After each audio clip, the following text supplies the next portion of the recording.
This is the Raider Cop Nation podcast with your host Alpha Mike and our roster of co-hosts. We patrol America's law enforcement beat. We invite you today on a ride-along. Now, here's your weekly briefing on Raider Cop Nation. As always, broadcasting high atop of Florida's peninsula at 108 feet, this is Alpha Mike of Raider Cop Nation. Today's show, The Club, episode 110, 110th episode of Raider Cop Nation. And we're very proud of those numbers. Our episodes are always getting more and more downloads. So there's an audience, it's being built, and we're extremely happy about it. We are going to dive into the subject of the club. Law enforcement agencies that have specific clubs. It could either be professional in nature or social or ethnic in nature. Both those two clubs have distinctions. A professional club may be to help a specific officer in a specialty that they're in. Let's say the Background Investigators Association or the Police Firearms Instructors Association. So those are the areas of specialties that these officers might have. So they've partnered with an organization that deals with that specialty. And they get to meet individuals in other jurisdictions that do the same thing they do. They learn tricks of the trade. They do case studies about certain situations that have occurred in their respective jurisdictions, and they share those with the rest of their membership throughout the United States. Then there's a social group or ethnic group that they feel the need to identify as their ethnicity in that agency. Usually that may be because their specific race might be underutilized in the agency or underrepresented in the community. So these individuals feel a need to partner as a group within that agency.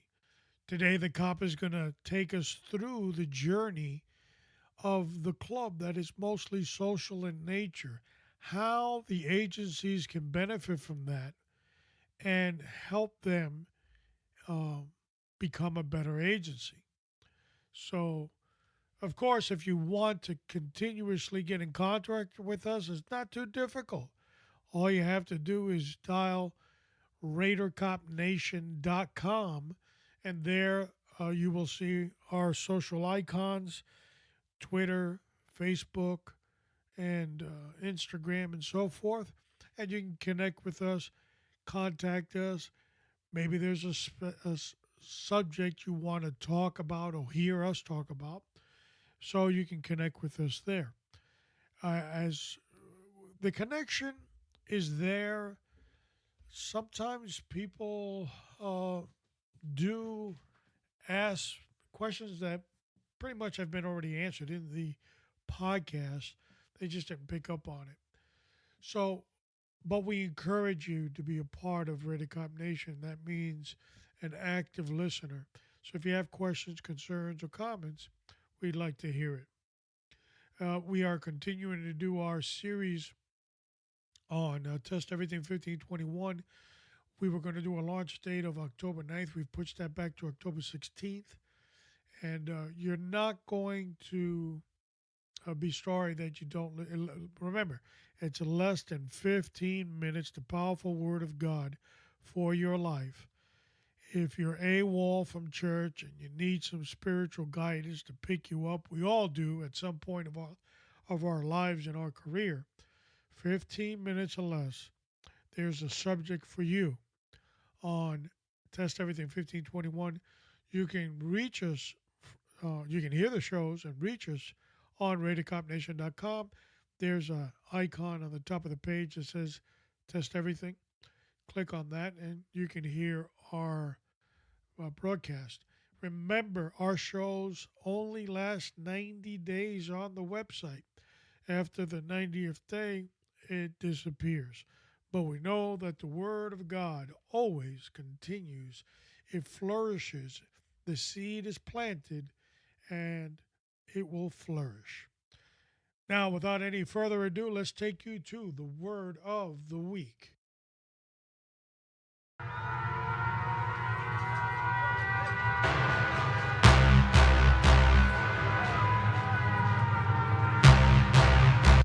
Finally, brethren, whatever things are true, whatever things are noble, whatever things are just, whatever things are pure, whatever things are lovely, whatever things are of good report, if there is any virtue and if there is anything praiseworthy, meditate on these things.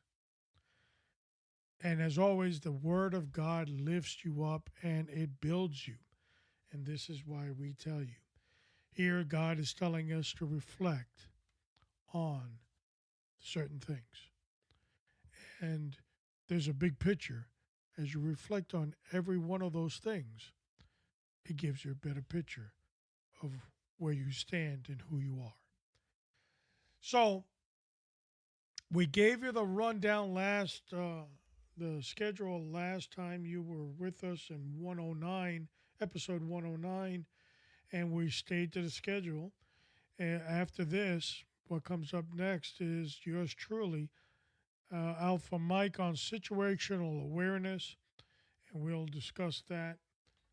And then after that, we go to Trick or Die, episode 111 with the cop. And it's a good episode. It's going to tell us about a little Halloween safety for those that like to celebrate that type of thing for children and adults, and some statistical issues during the October season, and how to just be on your P's and Q's. So that's an interesting show, and I encourage you to listen. November 6th, we go into November 6th, and I'll leave it at that one. I'm not going to go through the whole list. November 6th, episode 112, Shady Slim Sharpton and the new racket. And the cop will be with us as well. Remember, part of our episodes, we have several platforms, is the Sidebar series, which talks about the crazy, wacky left and how they're trying to do away with police. It's as simple as this, folks. The left and a lot of Democrats don't like to hear this. It really bothers them, but they'll get over it. Their party has been infiltrated and overthrown by socialist activists that soon will turn communist. I know a lot of people say, well, that's a conspiracy theory and it doesn't exist. But you hear these people. Look, I'm going to say this, on this episode. I don't want to rob time from what we're going to do today. But you look at the Democratic candidates, none of them are really energetic, that are building up their audience, their peer group, and are really rationally expressing themselves with positive thoughts and energizing the country. I'll give you another example. If you want to beat the current president, that Democratic candidate has to have the ability to put 20,000 plus in every arena in every part of the country and speak for 2 hours and keep them energized. If you could do that, you could probably give this current president a run. But if you can't put 500 people in an auditorium and keep them enthusiastic for 30 minutes, keep moving. It's not for you. And a lot of people don't like to hear that. Oh, MAGA, MAGA. Oh my God, he's a Trumpster. No, I'm a realist, folks. And the the country, the majority of the country. That's right. The majority of the country is energized. It's a small majority that wants to seem, and the media wants you to believe that they are a growing majority, that they are more than half of the population of the United States. Bullcrap. There's 300 million people in America. There's not 150 million goofs. I can assure you that. It's a small population. The media builds it up like if it's half the country or more. And they got their thumbs enlarged, you know where. The bottom line is if you want to beat something, you've got to be better at that something. You can't make up cases. You can't just come up with things that aren't true and try to pull the wool off of around people's eyes and win by default. It's not a freaking playground. And with this latest thing they're trying to do, the impeachment, which is concocted, made up, and little of no evidence, it's going to blow up in their faces like the Russian hoax did. And the bottom line is more people will come on the other side. So keep running your pie hole over there on the Democratic side while Bernie, the socialist, is enjoying capitalist health insurance that saved his life. They're dropping like flies over there at the Democratic Party. And Sleepy Joe doesn't have enough energy to keep that party alive. So which one of these goofs is going to put 20,000 plus in every auditorium, energetic, full of life, and your speech has to be about 2 hours long? Get it done all over the country. When we see that, then the American public will fear and say it's got to be half the country. But in the meantime, it's a bunch of rebel rousers, and they're not a whole lot of them. So I wouldn't pay much mind. All right. I've jabbered enough and I've bored you enough. Today's episode 110, the cop will be with us and we will discuss the club. And we're going to talk about clubs and law enforcement agencies that are specific to ethnicity or gender. Why do they exist? And how can these clubs become a better, help the agency become a better agency? So, I've bored you enough. Let's get the clowns ready. It's time for episode The Cop at 110, The Club.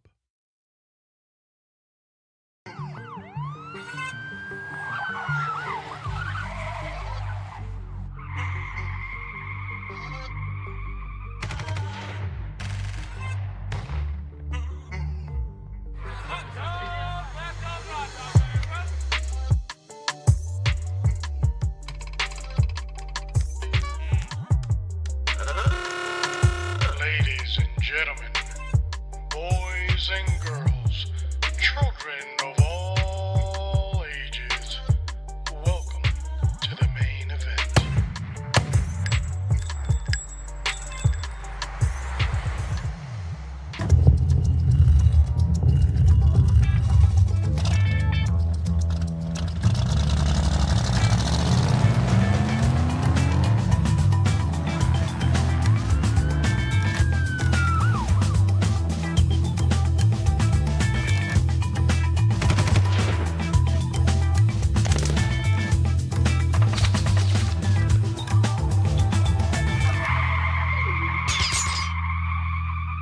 And back by popular demand after several weeks of hiatus and being promoted to the rank of lieutenant, we are blessed to have the cop back on the studio set.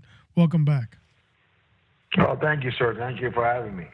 It is always a pleasure to have you. We want to go ahead and congratulate you on your promotion. And thank you. We know that the agency and the people that you serve and the citizens that you serve are going to be truly blessed with your wisdom. I appreciate that. Thank you. I've been truly blessed. Yes, we have. And today's episode, we're going to talk about the club. And what we're basically talking about is those associations. There are fraternal groups, and there are, of course, professional clubs as well, like the National Fingerprint Association. I don't even know if that exists. It just made it up.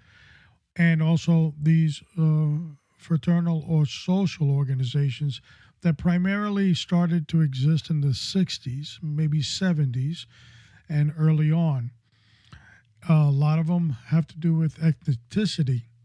Some of them have built a bridge between their groups, the community, and the law enforcement agencies that they represent. So what we're going to look at today is whether that is prevalent in today's society or not, and how that mixes into the current law enforcement setting. So if you're ready, the first question is, how can professional associations help an agency? And that's a broad spectrum of all of them. Well, I mean, there's, like you mentioned, there's several organizations. There's the Narcotic Investigators, the Tactical Officers Association, the Police Chiefs Association. There is one for the bomb squad, firearms instructors, you name it, they're out there. I personally belong to one, and I believe these organizations help the officer or the detective create a network within their specialty units or their profession, and it also allows them to gain specialized training, which is a cost savings to the agency. So by joining these certain organizations in these specialized areas, it not only serves better the officer, but I think it also serves better the agency by saving them on the cost of that specialized training that they offer. Yeah, it does enhance their specialty or their specific duty. Now, the big question, or the elephant in the room, is these organizations that are social in nature, and they could be on specific ethnicities, such as African American, or they could be Hispanic, Asian, Irish, Italian, even representing women, religion, Jewish, and so forth. How does that play in today's law enforcement agency? And also, we recognize that these groups, although they do exist, they don't equal out, or they don't cancel the union. Of course, the union for some agencies is the binding contract. These groups are just a supplement. And how are they going to work with the local law enforcement agencies? Well, I know that these organizations were created at one time to promote fairness across all the members in the police profession. And it was created basically to help the police agencies understand certain cultures. I know there's the National Organization of Black Law Enforcement Officers, there's the National Latino Officers Association, and there's more out there, I'm sure, for other ethnic groups. There's the Professional Women Association of Police Work. That's really kind of a personal thing. I think it's up to the personal officer. If you feel that your agency is still struggling with understanding certain groups, I think these groups do help. I know when you and I started back, 30-something years ago, Latinos were still struggling to get recognized in the profession. We were having a hard time getting promoted. So there were certain groups that were organized that helped us bridge that gap between the community and law enforcement. And law enforcement agencies they should embrace these groups so that they could help the agency better reach out to those communities. But again, it depends on the community that you are currently serving under. Is there a need to have that group come in and help the officers better assist the agency in understanding a certain cultural group. So that's a very personal thing. So I really don't want to say it's a good thing or a bad thing, because I know at one time there was a need for it, and the area that I'm in has gotten a lot better for minorities. So it just depends on what part of the country you're in, and if there's a need for that. Right. There is a struggle for a lot of recognition from a lot of groups and a lot of agencies. It could be any type of race where their population is growing, but they're not really that much represented within law enforcement in that community. So those few pioneers that do get in there, they kind of start paving the way for that growing community now to work within that structure. Now, Correct. usually my experience with this is that people just don't understand why these groups exist, primarily when these individuals are not of that race. So, for example, if there's a Latino organization formulating, well, other people in the agency that are not Latino might go, what do they need a group for? And so that sometimes muddies up the waters, to quote the governor of Florida once, that even that comment got mixed up. And how can these groups, how do the agencies, how should an agency go ahead and start networking with these groups if they start growing within their own organizations? I would utilize these groups to help the agency reach out to the communities, to those, let's say, to the Latino community. Again, I for one believe that we all bleed blue. We're all brothers in blue, but unfortunately, there are some parts of this country that still don't accept minorities, and that's just that's we all hate to say it, but that's just the fact of the matter.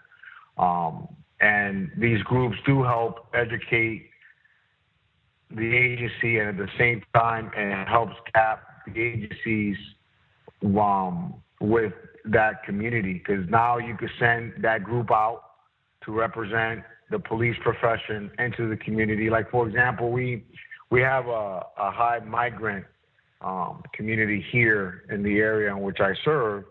And many years ago, I was part of an organization that we were going into the Hispanic community, and we were going to these migrant churches and educate them on how law enforcement in this country is and compared to their country. So I would say the best thing for the agency would be is to embrace these groups to better assist them and communicating with certain communities within the city or county that they're serving. Got it. Now, to give just a little pinky bank on that, recently there was a deputy sheriff in Harris County, which is Houston, Texas, that was killed. I believe his name is Dhaliwal, and yes, he was of Indian descent. And of course, they wore the turban and stuff. And it must have been a very brave move for him to apply and become a pioneer for that community that was growing in Houston. He was hired by Adrian Garcia at the time, which was the sheriff of Harris County, a personal friend of mine. And recently at the funeral, Adrian mentioned him as a trailblazer for that Indian community. And this is just an example. I think his death touched a lot of people in a way of, where I'm glad that he represented that segment. I don't think there was a lot of disgust or hatred or who is this guy. I think, on the contrary, a lot of law enforcement officers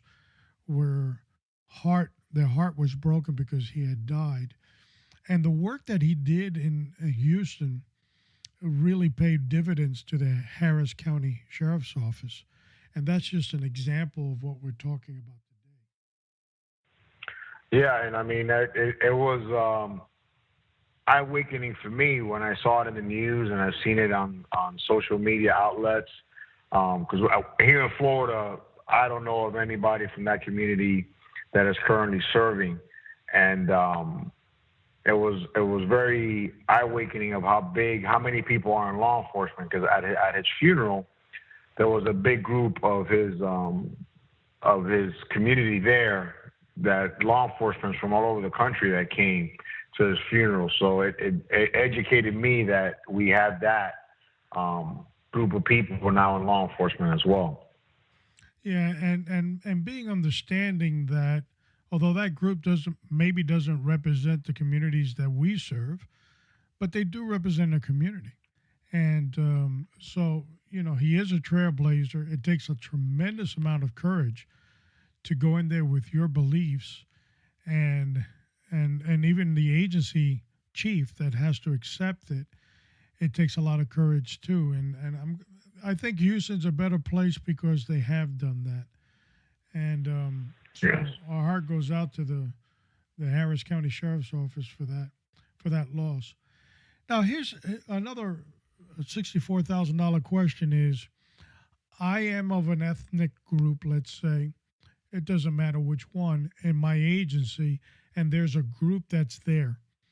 The question for a lot of people is, why should I join this group? How do you answer that one? Again, it's going to be personal. It's going to be unfortunately, you're going to have those that are disgruntled that want to go that route. But if you really think that it's going to serve a purpose, we're all strong and we're all strong in numbers. Again, years ago, when I moved to the part of the country where I serve at, and the western part of Florida, there was a need for that. There was. We have a big Hispanic population, but yet law enforcement does not reflect that community. Times have changed. Leadership have changed. 20 years ago, there's no way you would have seen a Latino in a lieutenant rank as I am today, and there was a need for it. Now I don't see much of a need for it. Again, these groups also work as a fraternal group. It's also good to see your fellow officer off duty and a different thing and a different light. A lot of these groups are also very helpful for the communities. So it's a personal thing. I think the professional groups are very important, especially if you specialize in a certain area, because they do give you tremendous training, tremendous networking, where you could pick up the phone and talk to another investigator in another area and get input on a case that you may be working, that you're dealing with something that you've never dealt with. The professional one, I think they're very important if you do become a member of that. The social ones, the one that we were talking about regarding ethnicity or race, that's something very, very personal, and it just depends on the needs of your agency. Yeah, I definitely agree. You have to stand up and want to serve in that aspect. There's a lot of officers, and this could be for any type of group, and I'm just going to give my personal experience. When I was active, there were many issues that, for lack of a better term, was stereotyping certain individuals in certain roles. And the union, with all good intentions, will not handle anything that was really racially motivated, and it wasn't a violation of the contract. So I went to many meetings in my career where you walked into the chief's office to argue a point, and the union guy was just sitting there staring, representing, casually, but basically the intent was, I have nothing to do with this, but we kind of stand with what they're arguing about. And there was a lot of people that were being stereotyped. In other words, you might have gone into a specific group, like let's say undercover work, and you never saw any progress after that. You wanted to get out, you wanted to do something else, and you were kind of like stereotyped in that. We've come a long way since those days, but some agencies are slow in bringing up, um, that type of concern. So there's a good and a bad to everything, and for those individuals, Well, but you know, you kind of talked about it a little bit, but if you do decide to go into one of those social associations, like a Latino organization or an African American association, and there's a Jewish association, and so on and so on, expect pushback. right? Expect it's not gonna be an easy thing. But again, how much is the need? Because guys like me and you, who have been part of these organizations, again, 30, 40 years ago, I'm coming up on my 32nd year in law enforcement. There was a need for it, and we not necessarily saw, the good of that, but the guys coming up now are getting the benefits of what you and I and other people set forth and educating the law enforcement community. For example, the people that are coming up in rank now understand the minority communities better because of the groups that we were part of back in the day, that we educated the community, we educated law enforcement. Again, we weren't there. There was never, resistance from our part. We weren't there to force our culture on anybody, but we wanted them to know, hey, this is what the culture's about, and get educated. And I don't know if you remember, it was so bad in Florida that they actually years ago had a human diversity class that was mandated by FDLE. I don't think they do that anymore, because I haven't attended one in years. But I remember that was a mandatory class that you had to do every 4 years, was human diversity. And that'll tell you what a problem that we had in the state, and especially in certain pockets of the state, about diversity in law enforcement. Yeah. So it is helpful, but it doesn't come back. I want the listeners to understand that those kind of associations, you're putting a target on yourself, and expect pushback. But I do believe there is a need sometimes, and again, as a personal decision, and there is a need, and it depends on what part of the country that you're in, or what part of the state that you may be in, that you may feel, okay, we need to educate people that we're here and this is our culture, and we could definitely help the agency reach out to certain groups within the community. Excellent points, as always, given to the audience. These groups are an extension, I believe, of personalizing the specific agencies. And for those that are listening and don't understand, well, just think about this. And when you serve in the uniform, you serve as a representative of all the people, not some of the people. Therefore, to get the best quality, you might have to bring these groups in on a service type of level with the agency administrations. Doesn't mean you have to, but I think it would make the community a lot better. Yeah, yes, sir. It sure will. It goes hand in hand, and like we've always talked about, in law enforcement, we're bridge builders. We're constantly building those bridges between the community and law enforcement, especially today that we're getting so much resistance from the community.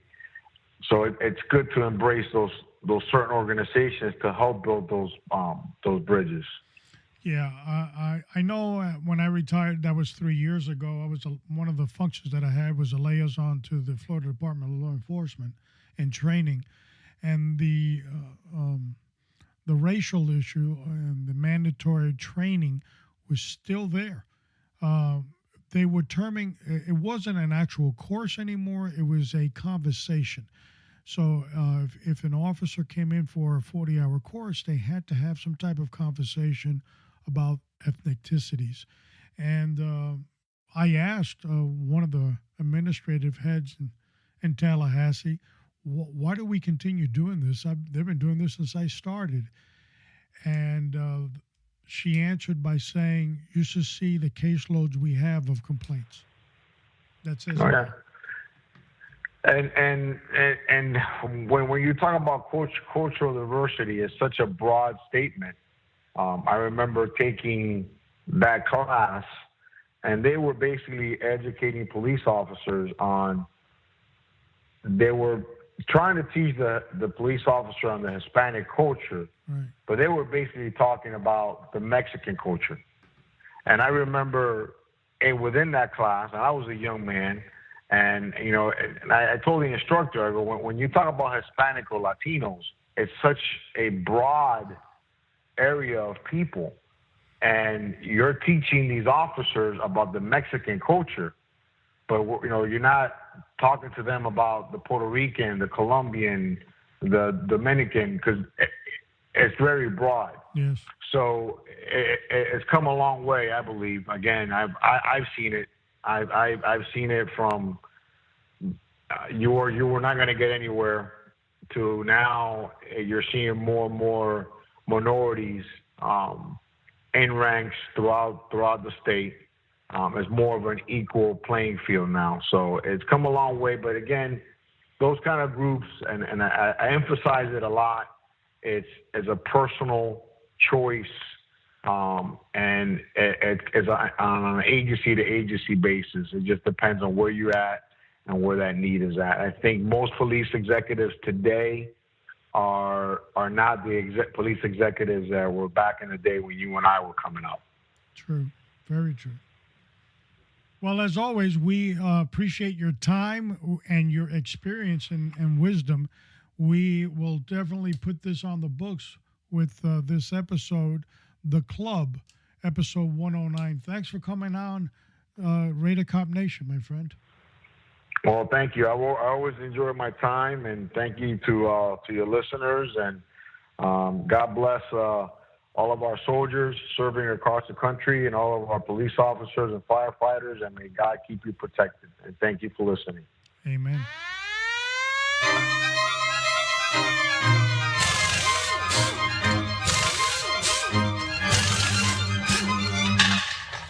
Closing remarks on what we've heard.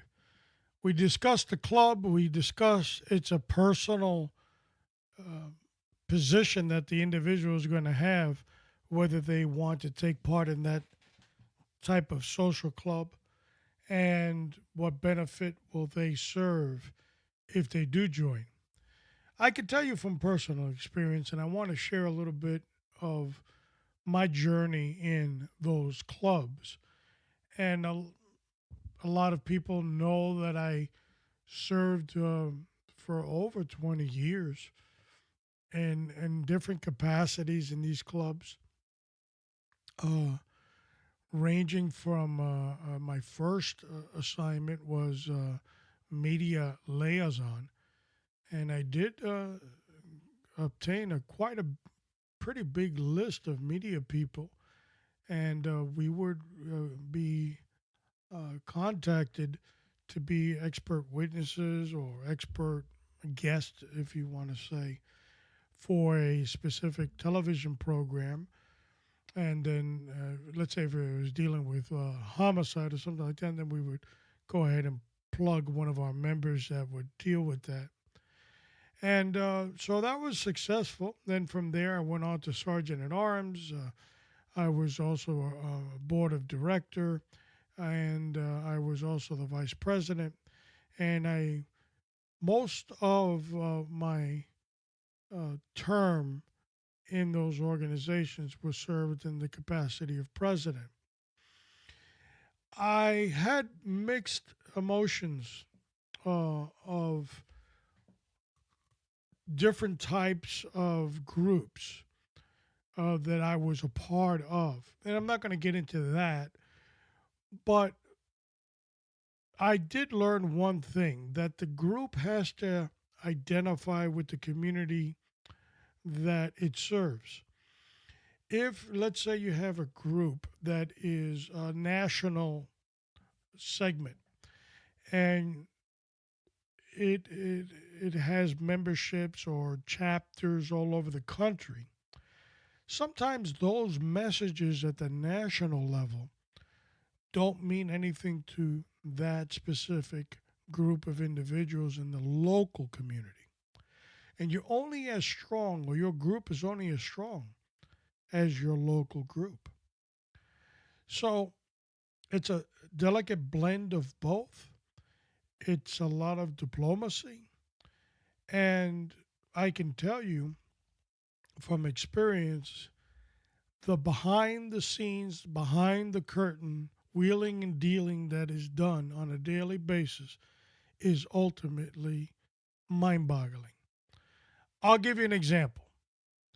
And I know that there may be individuals in some of these departments that will turn blush red and say, hogwash, she's full of baloney. There's no such a thing as their cheeks are red and their ears are red and blushing because they know I'm telling the truth.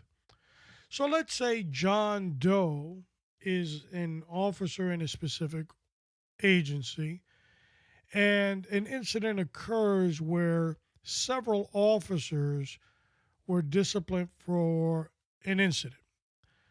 For the sake of argument, let's say this is a minor use of force incident. Somebody might have done something a little improper, so certain actions from the agency come down, such as added training for some individuals in the group or discipline. It may be just a blemish on your record, a record of counseling that stays there for several years, saying on this specific incident you made several mistakes. Or it could be time off, or what we can call time off on the beach. Here in Florida, we call it that. We're smart, aren't we? So it's time on the beach, which basically means you're suspended. So there's a variety of discipline that will be handed down. So in this incident, you were just one of many other officers that were on the scene, but you were handed a strict discipline of, let's say, hypothetically, 5 days suspension. But there were other people that were there, and they got a reprimand. So the reprimand goes in their file for several years that they should have done A, B, and C. But somewhere along the investigational process and the disciplinary process, you got handed a sandwich with more mayonnaise than anybody else. Now, what occurs behind the scenes is once the discipline is issued, the file is discreetly placed in one of the high executive command personnel's office. It could be the chief or the assistant chief or maybe the third in command. But either one, two, or three will have this specific file. This individual, they're not really certain about. The union represented them, but they still got handed 5 days. The union now is kind of forced because, let's say, 4 or 5 of their union members got verbal or they got honorary mentions in their file, while this guy got 5 days. So you got to weigh one with the other. So the union says, well, we're not going to cause too much of a big deal about this because, this guy got 5 and they didn't really get that. So now, of course, you can't increase the discipline that's already been given. That I know. So for the union guys that are starting to hyperventilate while they listen to me, I'm putting it in perspective for the novice. So the union's already done their deed. You've basically gone through the disciplinary procedure. Now, before the sentence and the executioner comes out, there's a time period. And during this time period, the agency heads, they kind of wait around to see who comes to save this individual. It could be in the form of a high ranking individual that's in the department, better known as un padrino, and they show up and they all of a sudden uh, say that they're looking out for your best interest, blah, blah, blah. Or it could be an actual organization that they step up uh, to the stage and they have a casual conversation with these executive bosses. Remember, it's either going to be one, two, or three. And I've been there. I've seen these individuals in action. I've seen how this works. Sometimes they've shown us other files that people have never came forward to their defense. The point I'm getting to is early on in my career, a captain once said that I never will forget because it was a part of my lesson in what I did for those 20 plus years in that organization. That there's the point of most resistance and least resistance. And the agencies always seek the point of least resistance. So if somebody comes with a war drum about one specific person, that would be most resistance. And so the agency might be flexible to negotiate. Of course, the union is deaf, dumb, and stupid and will act like they don't know what's going on, but they won't get involved in too much because remember, they've already done their good deed for the good of the order. So this is now a ethnic thing or a racial thing or an whatever you want to call it thing. Or you can even deem it a mafia thing. But I've seen a lot of deals break down with Cuban coladas in back rooms, locking doors, sipping coffee, and people's career were set or people's career were ruined. I can tell you this, folks, for those that have and are very opinionated by what I just said. And every action that I was a part of, if it was the latter in ruining a career, that scumbag deserved whatever they got to him. Because I was always fair-handed. But a lot of people got broke off a lot of things. They went up the rank. I didn't because I was too busy drinking coffee in the back of offices. It has been my honor and my pleasure to be your host on Rated Cop Nation. As always, continue to pray for yourself because without you in the game, we have nothing. Pray for your family, pray for your community, pray for the agency that serves you.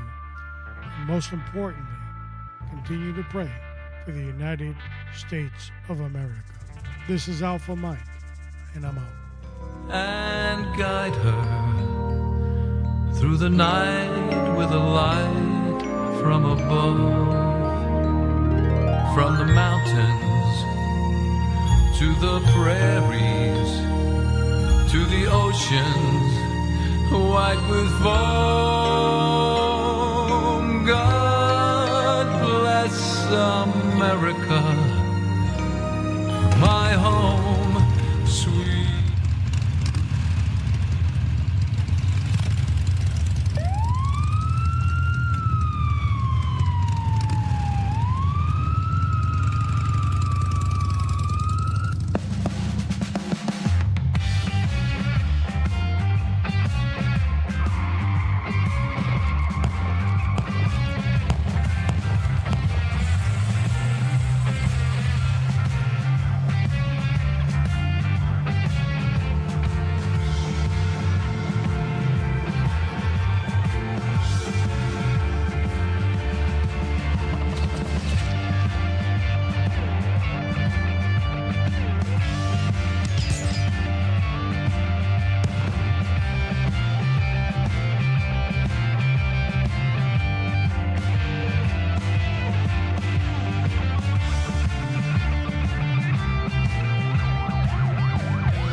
43232 SR 1322.